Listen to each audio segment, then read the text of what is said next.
Hello అండి. Welcome to tasty vibe. ఇవాళ మనం చేసుకోబోతున్న రెసిపీ వచ్చేసి గోందు లడ్డు అండి. ఈ గోందు లడ్డు చేసుకోవడం చాలా ఈజీ అండి. చాలా టేస్టీగా కూడా ఉంటుంది. అండ్ ఈ గోందు వల్ల మనకు చాలా హెల్త్ బెనిఫిట్స్ ఉన్నాయండి. ఇది బోన్స్‌ని చాలా గట్టిగా చేస్తుందండి. బోన్స్ మధ్యలో గుజ్జు పెరిగేటట్టు చేస్తుంది. కాబట్టి మనకి బోన్స్ క్రాక్ రావడం గానీ, అలాంటి ఏ ఇబ్బందులు ఉండకుండా చేస్తుందండి. దీన్ని అప్పుడప్పుడు ఆహారంలో ఇంక్లూడ్ చేసుకుంటే మన బోన్స్‌కి చాలా మంచిదండి. సో, ఇది పిల్లలకు కూడా ఇస్తే చిన్నప్పటి నుంచే మంచి పోషకాహారాన్ని ఇచ్చినట్టు అవుతుంది. సో, ఈ గోందు లడ్డుని ఎలా తయారు చేసుకోవాలో చూసేద్దాం. ఇప్పుడు దీనికి కావాల్సింది నేను హాఫ్ కప్పు గోందు తీసుకున్నానండి. హాఫ్ కప్ నువ్వులు, కొంచెం సోంపు, కొద్దిగా నెయ్యి, కొన్ని డ్రై ఫ్రూట్స్ కూడా తీసుకున్నానండి. కొద్దిగా ఇలాచీ పౌడర్ కూడా తీసుకోండి.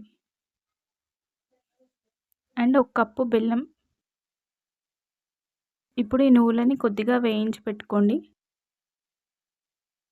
నేను ఒక హాఫ్ కప్పు నువ్వులు తీసుకున్నానండి. ఇప్పుడు స్టవ్ మీద బాండీ పెట్టుకొని మనం తీసుకున్న డ్రై ఫ్రూట్స్ అన్నీ కొద్దిగా గీ వేసి వేయించుకుందాం. ఇప్పుడు అదే కడాయిలో ఇంకొద్దిగా గీ వేసుకొని దాంట్లో గోందు వేసి ఇలా వేయించుకుందాం.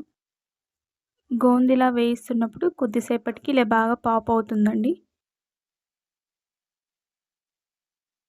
మనం వేసుకున్న గోందు మొత్తం ఇలా పాప్ అయ్యేలాగా చూసుకోండి.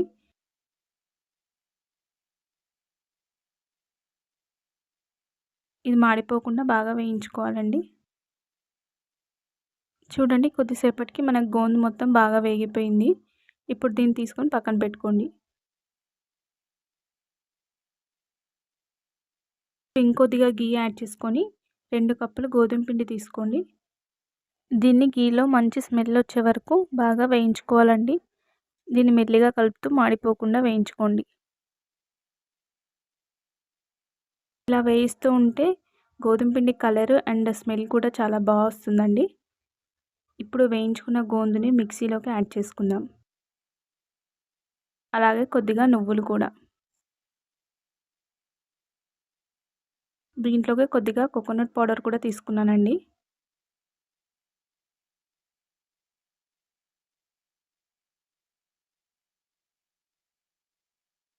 అలాగే దీంట్లోకి మనం వేయించి పెట్టుకున్న డ్రై ఫ్రూట్స్‌ని కొన్ని యాడ్ చేసుకుందాం.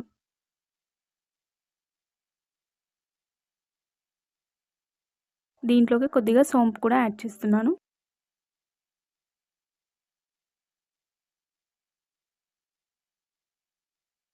రెండు ఇలాచీలు కూడా యాడ్ చేసుకోండి. వీటన్నిటిని మెత్తని పొడిలా తయారు చేసుకోండి. ఇప్పుడు స్టవ్ మీద ఒక కడాయి పెట్టుకొని మనం తీసుకున్న 2 కప్పుల గోధుమ పిండికి 1 కప్పు బెల్లం తీసుకొని ఇలా కొద్దిగా వాటర్ వేసుకొని కరిగించుకోండి. ఇలా బెల్లాన్ని మొత్తం కలుపుతూ కరిగించుకోండి. కొద్దిసేపటి తర్వాత ఇలా గరిటె పైన తీసుకొని చూస్తే మన చేతికి అతుక్కునేటట్టు ఉంటే సరిపోతుందండి. చూడండి, వీడియోలో చూపిస్తున్నట్టుగా వస్తే సరిపోతుందండి. ఇప్పుడు దీంట్లోకి మనం వేయించి పెట్టుకున్న గోధుమ పిండిని యాడ్ చేసుకుందాం. అలాగే మనం గ్రైండ్ చేసి పెట్టుకున్న పొడిని కూడా యాడ్ చేసుకోండి. వీటన్నిటిని బాగా కలుపుకోండి. ఈ బెల్లం పాకం మొత్తం పిండికి పట్టేటట్టుగా బాగా కలపండి.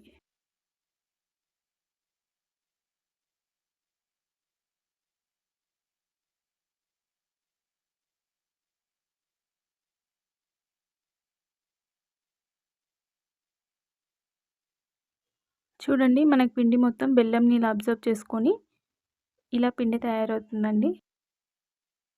ఈ లడ్డూని కొద్దిగా వేడి మీద ఉన్నప్పుడే చేసుకోవాల్సి ఉంటుందండి. చూసుకొని జాగ్రత్తగా ఇలా లడ్డూలు కట్టుకోండి. పిండి చల్లారక ముందే ఇలా లడ్డూలన్నీ ప్రిపేర్ చేసి పెట్టుకోండి. అంతే అండి, ఎంతో టేస్టీ అయిన గోందు లడ్డు రెడీ అయిపోయింది. ఇది టేస్టీగా ఉండడమే కాకుండా హెల్త్‌కి కూడా చాలా మంచిది కాబట్టి ఒకసారి తప్పకుండా ట్రై చేయండి. మీ ఇంట్లో అందరికీ నచ్చుతుంది. అలాగే ఈ రెసిపీ గనుక మీకు నచ్చినట్టయితే మన ఛానల్‌ని సబ్స్క్రైబ్ చేయండి, లైక్ చేయండి, షేర్ చేయండి. మన ఛానల్‌లోని రెసిపీస్‌ని చూడడం మాత్రం మర్చిపోకండి. ఇలాంటి ఇంట్రెస్టింగ్ రెసిపీస్ కోసం టేస్టీ వైబ్‌ని సబ్స్క్రైబ్ చేయండి. Thank you for watching.